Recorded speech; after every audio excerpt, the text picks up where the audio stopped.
गणपती 10 दिवस सुट्टी असते. गणपती बाप्पा मोरया. क्रिसमसला 10 दिवस. गणपती बाप्पा मोरया. ब्रह्मा चैतन्य गुरु. प्रवास सुरू झाला आता आपला.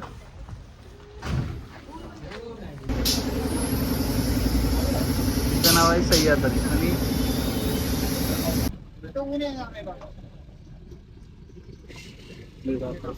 आपलं नाव काय? नाव काय आपलं? अजित चिकणे. कणे सांगितलं आपल्यासोबत.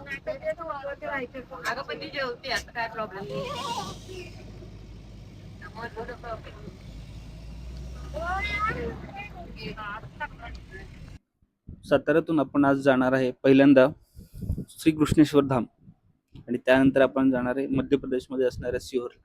त्याआधी आपण आपल्या साताऱ्यातून बाहेर जाताना घेऊयात आपल्या छत्रपती श्री शिवाजी महाराजांचं दर्शन.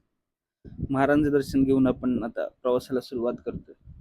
गाडीमध्ये लाल लाल बांगडी गाणं लावलं.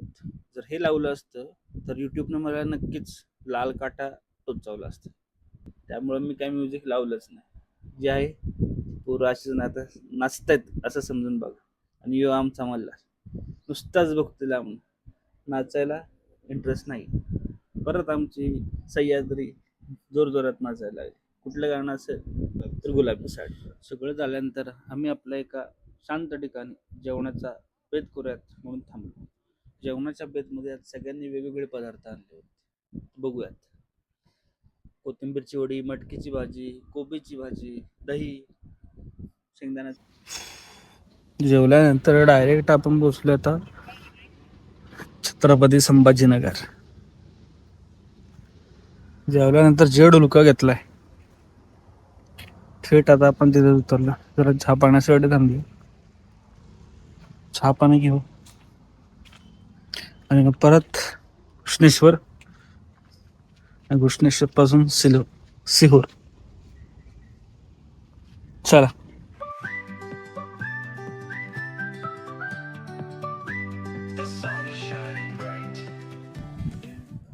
आता आलोय आपण कृष्णेश्वर मंदिरात.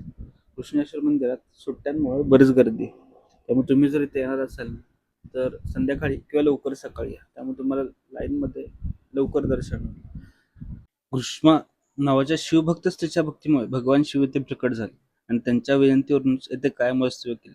म्हणून या ज्योतिर्लिंगाला घृष्मेश्वर म्हणजेच घृष्णेश्वर असे नाव पडले. सुंदर दगडी कोरीव काम असलेले हे मंदिर हेमाडपंथी या शैलीतले आहे. हे भगवान शिवाला समर्पित असलेले भारतातील 12वे आणि शेवटचे ज्योतिर्लिंग मानले जाते. हे मंदिर महाराष्ट्रातील वेरूळ एलोरा लेणीजवळ छत्रपती संभाजीनगर जिल्ह्यात आहे. या मंदिरावर प्राचीन काळापासून अनेक हल्ले झाले आहेत. आत्ताचे मंदिर हे 18व्या शतकात राणी अहिल्याबाई होळकर यांनी पुनर्निर्माण केले आहे असे मानले जाते. मंदिरात जाताना कपडे सगळे काढून जायला लागते. एवढा युको नाही.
मित्रांनो, घृष्णेश्वरला तुम्ही आलात,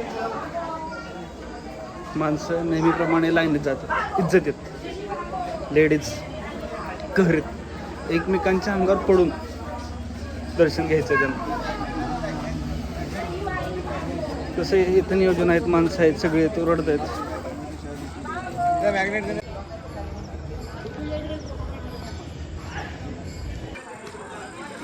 संकल्पित समाधी मंदिरचा परिसर आहे.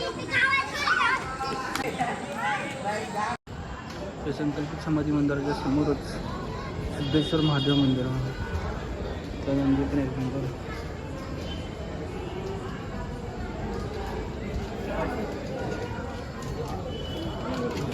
इथं पाय पडत.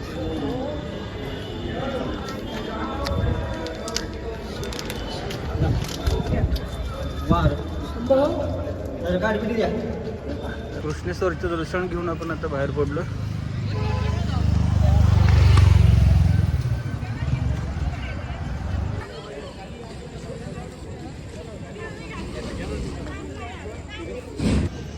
कृष्णेश्वराचं दर्शन घेऊन आता आपण आलो भद्रा मारुती मंदिराकडे.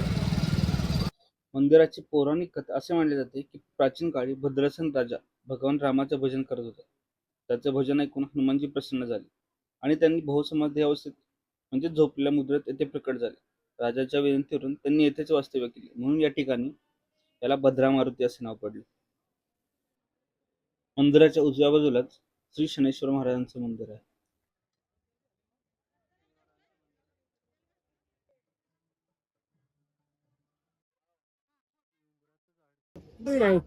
दत्त महाराजांचं मंदिर. ऐसे काही टाकण नाही तो आधारे तिरको बाकी जाते मारलेला काही चार मोठा पलीकडं महादेव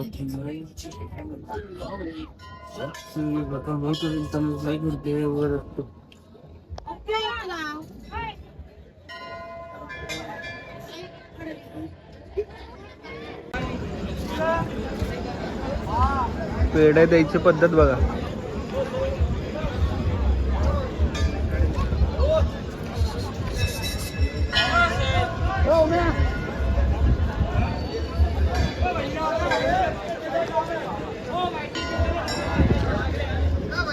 मनाची भक्ती झाल्यानंतर आता आलोय आपण आपल्या पोटाची भूक भागवण्यासाठी.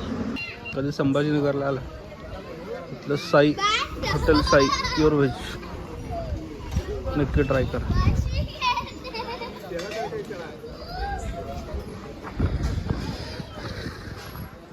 कसेत बाबाने बाबांकडे झाका बघा बोलाय.